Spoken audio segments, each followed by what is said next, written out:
Hi, I'm Rob, and in this Gems of War video, I take a look in the Soulforge and tell you what I think are the best weapons and troops to craft from there. As well as that, we'll be looking at this Stone Panther, the weekly glory troop. Anyway, I'm not really a big fan of stairs. Don't like stairs. I'm a bit suspicious of them. They're always up to something. Oh yeah. Right, Stone Panther, let's take a look at you.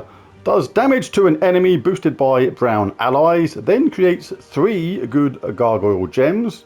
Interesting. Does double skull damage versus dragons, gains 1 attack for each brown ally, and reduce damage from skulls by 50%. That's very nice.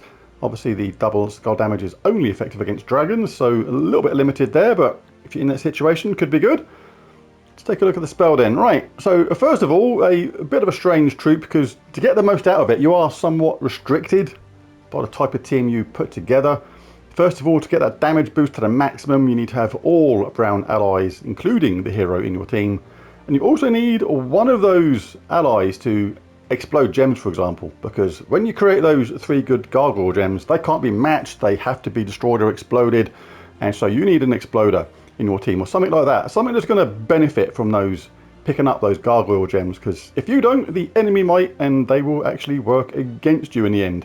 So an okay spell, but like I say, limited by the fact you have to have brown allies to get the most out of the damage, and one of them has to be an exploder, for example, to benefit from those gargoyle gems. So with those limitations in mind, it's not bad, but 5 out of 10 for you, Sunshine. Right, let's take a look at the Soulforge then and take a look at the weapons first. Not going to be too many weapons here because Helcrag is still a relatively new kingdom, so there's not a huge amount of weapons to pick from right now. All these ones which are here on a constant basis, same as the mythics, are in my Soulforge Extra video, which I'll leave a link to in the description. What we got first? Aegis of Helcrag. Kind of the anti-Helcrag weapon, if you like. Removes all brown gems with no effect. Deals magic-based damage to an enemy boosted by gems removed. If the enemy is from Helcrag or if the battle is in Helcrag, deal double damage. So very effective against those types of enemies, and doesn't use brown itself, so very good against those brown Helcrag enemies, for example. Taking away all those gems, making it really hard for them to gain the mana colour they like the most. Hellstone Trinket, that could be a good one though. Moonstone Trinket. Either create 4 gargoyle gems or explode magic +1 gems. It does explode a decent amount of gems. You can obviously benefit from those gargoyle gems in the same way, but far from essential for me. Watchful Blade. Always best to have a watchful blade rather than a unobservant blade, for example. Anyway, deals magic-based damage to an enemy boosted by Helcrag allies. Then create a mix of 6 red and brown gems for each Helcrag ally. So one of these ones which can generate a load of mana, uses red and brown. The actual weapon itself uses green and purple, which is slightly unusual for Helcrag. But yeah, if you have a couple of your other troops using red and brown, for example, you can generate a lot of mana for them in a very short amount of time.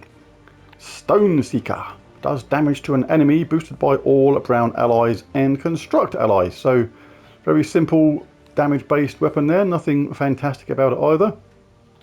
Better weapons will come for Helcrag in the future, but somewhat limited right now. So let's take a look at the troops. We can start with the mythics and work our way up. Right, the Gemini, let's take a look. Steals magic +1 life from the 2 weakest enemies, then inflicts curse and 3 stacks of bleed on them. Stealing life is the same as true damage, so you're taking it away from the 2 weakest enemies and adding it to your own. The only thing I don't like about it is the fact that it's from the 2 weakest enemies. For example, one of them enemies could be on like 4 life already because you might have cast this already or something, and it's therefore doing a very limited amount on that second troop. But it is going to kill them when it does that, and it is effectively true damage. And the traits are pretty good too. Reduce damage from spells by 25%. Undying, immune to poison, disease, lycanthropy and deathmark, and celestial hunger. Give 8 life to all purple allies when matching purple gems. And a purple sort of loopy team that generates lots of purple, that is going to be a lot of life to your team. So not amazing, but nothing too tragic either. Dao. Eliminates magic-based amount from a random skill on an enemy. Destroys 8 gems of one of their mana colours. That is a set-in-stone amount regardless of your magic level. Then repeat 2 more times for random enemies. It's kind of the opposite of what Shabani Vespera does, but what Shabani Vespera does is like 50 times more useful than what he does to me. I don't think I've ever seen him in a team ever. He's good somewhere, surely, but yeah, not something that I think is that great. And the traits are nothing too fantastic either. The third one, easily the best, but yeah. Dow, more like Dow. Never mind. Fallen Valdis, fallen over, banged her red, and she's not very good at all. Does do damage to all enemies, but there's lots of troops that do damage to all enemies, and a lot of them are legendary as well and do a damage amount that is the same as or more than that. Does explode 3 Doom Skulls boosted by divine enemies and silences divine enemies. She came along when divine troops were kind of quite dominant in the game. She was brought out as a kind of counter to them, and even as that, she's still not that good. Would be good against an all divine team, but power creep in the game has meant that those divine troops are not as much of a threat as they used to be, so she's a bit rubbish, should we say. And even the traits aren't that good. Fallen Valdis? Never mind. Right, who we got next? War. First ever mythic in the game, if my memory serves me correctly. Burns all enemies, deals magic +1 damage to an enemy boosted by his attack. Gain an extra turn if the enemy dies. It's an okay spell, but kind of showing its age now. The traits are actually pretty good though.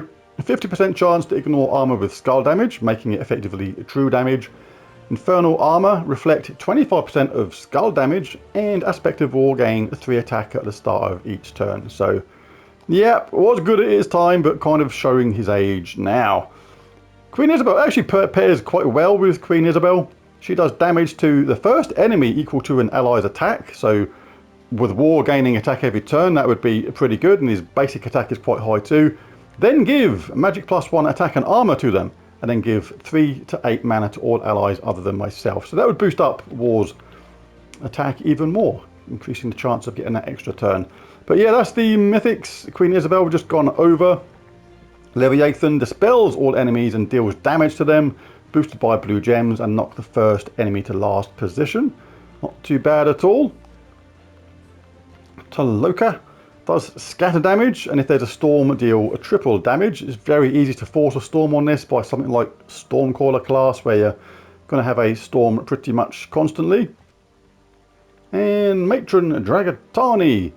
Create 6 blue gems boosted by frozen enemies, then deal magic-based damage to the first and last enemies boosted by blue gems. But one of the coolest things about her is, take a look at that arcane resistance. Reduced damage from spells by 75%.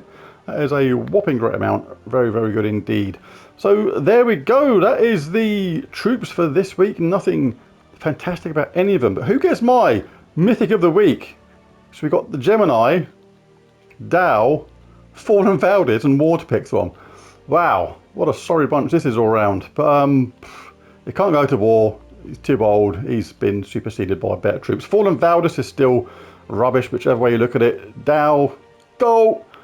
He's gonna have to go to Gemini then. Who would have thought that? So it's not diabolical, but it's nothing outrageous either. Stealing life from the 2 weakest enemies, then inflicting curse and 3 stacks of bleed on them.